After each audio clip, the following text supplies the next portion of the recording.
Hey everyone, today we're going to look at questions 31 through 35 of the Rules of the Road sample exam. The goal here is that when you read the question, the correct answer should stand out.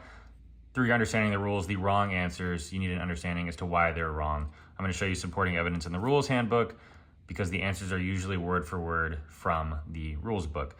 Number 31, a vessel displaying the shape shown in D010RR below is which of the following? That diagram looks like that. It is a diamond shape. We know through reading the rules book that a vessel at anchor shows a ball, which can be shown here. A vessel not under command shows ball over ball. We know that a diamond shape deals with towing vessels. So now we have to remember what the rules says. Does it say that is it when the tow exceeds 200 meters or when the tow is carrying hazardous cargo? If you open your book to Rule 24, a power-driven vessel when towing shall, when the length of tow exceeds 200 meters, a diamond shape where it can best be seen. So number 31 is C, where a diamond shape can best, or when the length of tow exceeds 200 meters, a diamond shape. Nowhere in the book does it mention hazardous cargo when it deals with towing vessels or day shapes. Let's see. Both international and inland, which of the following describes a vessel exhibiting the lights shown in illustration 84RR? 84RR looks like that. It's two reds and a vertical line and another red. Whenever you have a light displaced from the center like this, you can usually assume that it's going to be the side light. So I'm going to assume that's the red side light. What vessel shows a red over red? Let's go to Rule 27.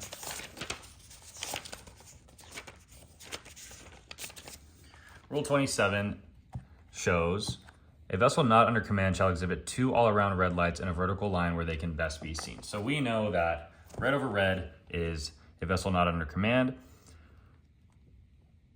A vessel towing and dredging, they will show the red side light, but nowhere in those light configurations is there red over red. So number 32 is going to be A, not under command. That's correct. Both international and inland, the stern light shall be positioned such that it shows from dead of stern to how many degrees on each side of the vessel. This one is easy to quickly read over and choose the wrong answer choice because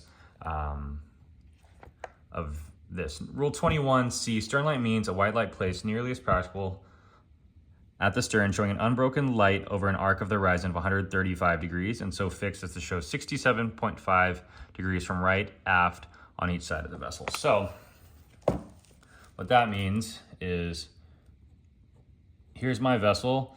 There is an arc of 360 degrees around the vessel. My stern light is in this section. This section is 135 degrees. Divide that by 2, you get 67.5. So what's the question asking? It's showing, or it's asking from dead of stern to how many degrees on each side. So it's that second part of the rules regarding the stern light. It's 67.5 degrees from right aft on each side of the vessel. There is a question that asks for the arc of light of the stern light, but this one's asking for on each side. So 135 divided by 2, 67.5. Answer choice B. Let's see. Number 34.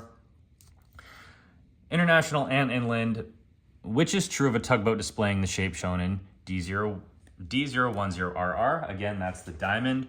We know from question 31 that the diamond has to do with a towing vessel. This is the same verbiage. This is regarding a tow that exceeds 200 meters in length. That's going to be answer choice A. We just went over that. And then number 35. Inland only, what signal is a power-driven vessel leaving a dock or berth required to sound? So this one has tripped me up before in the past. Your sound signals is Rule 34. And this is quite a long rule that requires a bit of memorization.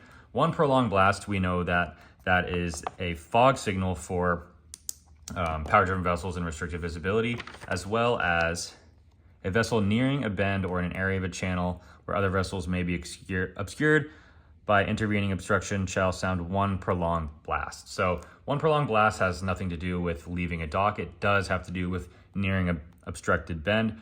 For a short blast, that's the fog signal for pilot vessels.